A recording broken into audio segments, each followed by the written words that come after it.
अस्सलाम वालेकुम व्यूअर्स, खुशखबरी सीरीज की नई एपिसोड में खुश आमदीद। मैं हूं आपका मेज़बान अब्दुर्रहमान।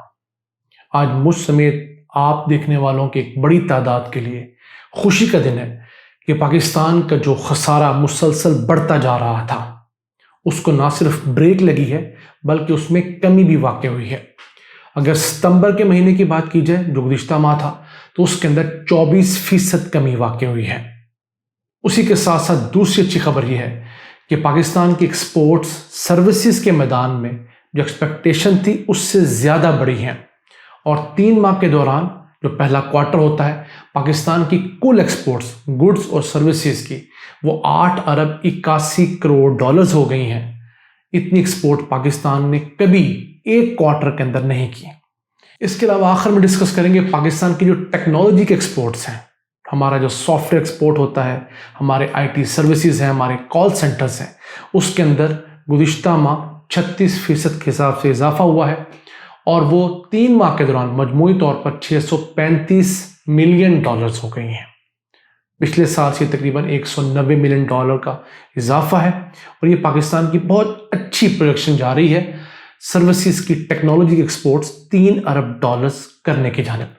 तो आइए चलते हैं पहले पाकिस्तानी खसारे की तरफ।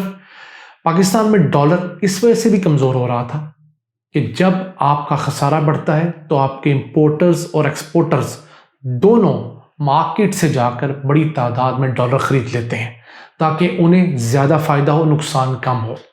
गुज़िश्ता साल जब पाकिस्तान का तजारती खसारा सरप्लस में था, ना होने के बराबर नहीं था बल्कि सरप्लस में था, तो पाकिस्तान में डॉलर सस्ता होता चला गया। अब जब हमारा खसारा बढ़ा जिसकी सबसे बड़ी वजह हमारे यहाँ ऑयल की कीमतें बढ़ना है, आर्मी मार्केट में बढ़ी हैं और एलएनजी गैस की कीमत बढ़ी है, उसके बाद एडिबल ऑयल की कीमत बढ़ी है इंपोर्ट्स, उसकी वजह से हमारे इंपोर्टर्स एक्सपोर्टर्स की बड़ी तादाद ने पैनिक करके ज़्यादा बाइंग की डॉलर की, फिर अफगानिस्तान डॉलर बहुत ज़्यादा स्मगल हुआ और फिर सट्टेबाजों को भी मौका मिला। इन तमाम वजूहात की वजह से डॉलर पाकिस्तान में महंगा हो गया, रुपया सस्ता हुआ।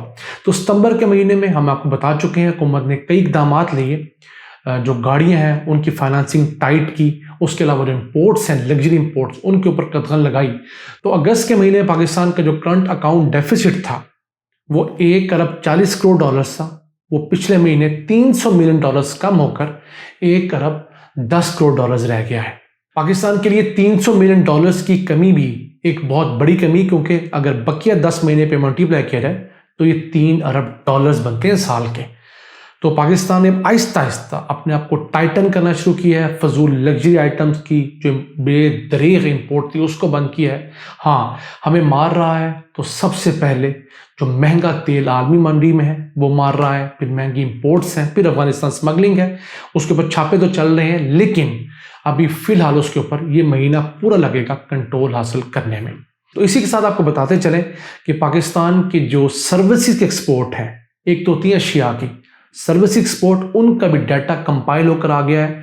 हमने पहले आपको बताया था एक्सपेक्टेड था 1 अरब 50 करोड़ डॉलर्स, लेकिन ये माशाल्लाह बड़ा है, ये 1 अरब 57 करोड़ डॉलर्स हुआ है। उसकी वजह से अब पाकिस्तान की जो गुड्स की एक्सपोर्ट थी 7 अरब 24 करोड़ डॉलर्स, मिलकर इन्होंने 8 अरब 81 करोड़ डॉलर्स हुकूमत पाकिस्तान को रेवेन्यू दी है, फॉरेन रिजर्व दिए हैं। इतना एक क्वार्टर में पाकिस्तान ने कभी अर्न नहीं किया। इससे पहले जो पाकिस्तान का रिकॉर्ड था वो सन 2013 का क्वार्टर था जब पाकिस्तान ने 8 अरब 30 करोड़ डॉलर्स अर्न किए थे। उसके मुकाबले में पाकिस्तान ने इस क्वार्टर के अंदर आधा बिलियन डॉलर ज्यादा अर्न किया है। तो ये कोई ना कोई स्ट्रैटेजी तो है जिसकी वजह से हमारी एक्सपोर्ट्स बढ़ रही हैं तमाम तर मुश्किल हालात के बावजूद। और इसके साथ हमारी जो रेमिटेंसीज हैं वो भी 8 अरब डॉलर्स 3 महीने के अंदर क्रॉस कर चुकी हैं। तो ये एक हेल्दी ग्रोथ है जो पाकिस्तान को सालाना 38 से 40 अरब डॉलर्स की एक्सपोर्ट की तरफ लेकर जा रही है। इसी के साथ एक और अच्छी खबर ये है कि पाकिस्तान की जो टेक्नोलॉजी के एक्सपोर्ट्स हैं वो भी बड़ी तेज़ रफ्तारी से बढ़ रही हैं। सितंबर के महीने के फिगर्स अब आए हैं कि जो आईटी की एक्सपोर्ट्स हैं, सॉफ्टवेयर की एक्सपोर्ट्स हैं, हमारे कॉल सेंटर्स की एक्सपोर्ट्स हैं, इन्होंने गुज़िश्ता माह 36% ग्रो किया है और ये बढ़कर 215 मिलियन डॉलर्स हुई हैं एक माह के अंदर। अगर पहले क्वार्टर की बात की जाए टेक्नोलॉजी के एक्सपोर्ट का सेगमेंट है तो वो 635 मिलियन डॉलर्स रहा है। गुज़िश्ता साल ये सिर्फ 445 मिलियन डॉलर्स था। हमने गुज़िश्ता साल جو گزشتہ سال بھی نیا ریکارڈ تھا اس کو توڑتے ہوئے اس سال $190 ملین زیادہ کمائے ہیں۔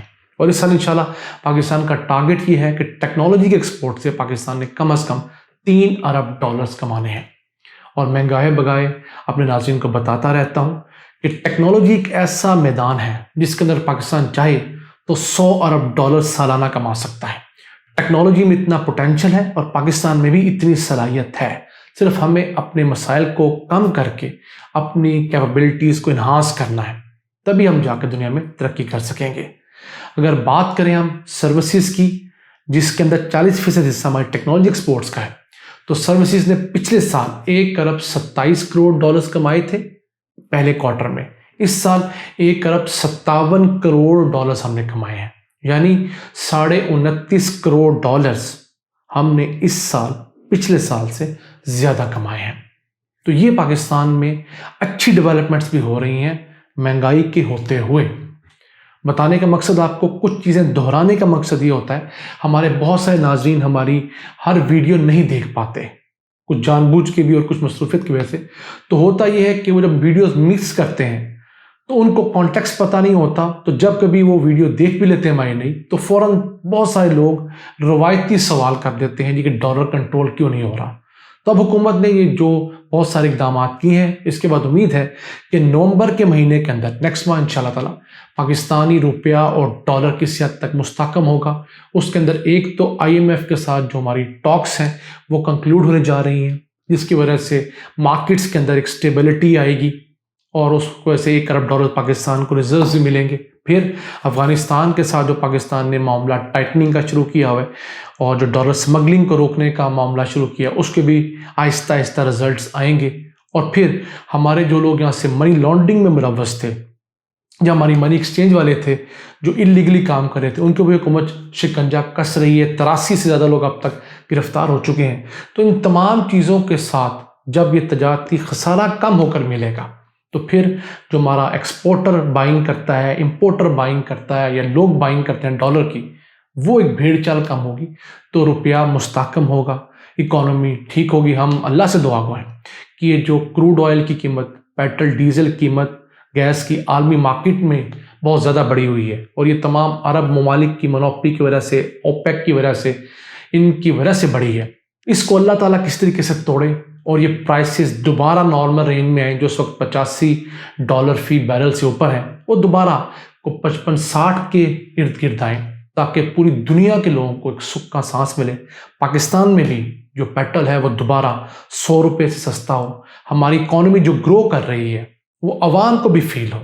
جو مہنگائی انٹرنیشنل وجہ سے آ رہی ہے اور جس کی گالیاں اوبیسلی عمران خان کو مل رہی ہیں، اس میں بھی کچھ کمی واقع ہو، آپ غریب آدمی کو کتنا سمجھائیں گے کہ یہ سب کچھ عالمی مارکیٹ کی وجہ سے ہو رہا ہے؟ نہیں ہو سکتا۔ اس کو تو اپنا حکمران نظر آتا ہے، اور گزشتہ 3 سالوں کے دوران حکومت نے مہنگائی کچھ خاص کنٹرول بھی نہیں کی، تو بھی ایک لائبلٹی اس حکومت پر ہے کہ جس کی وجہ سے اب عوام ان کی بات سننے کو تیار نہیں۔ اگر گزشتہ 3 سال کے دوران حکومت نے مہنگائی کنٹرول کر لی ہوتی تو یہ دن ان کو نہ دیکھنا پڑتا۔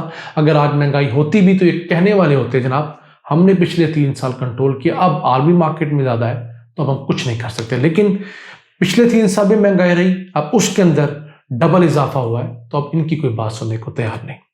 ان الفاظ کے ساتھ اپنے میزبان عبد الرحمان کو اجازت دیجیے۔ اللہ نے کے بعد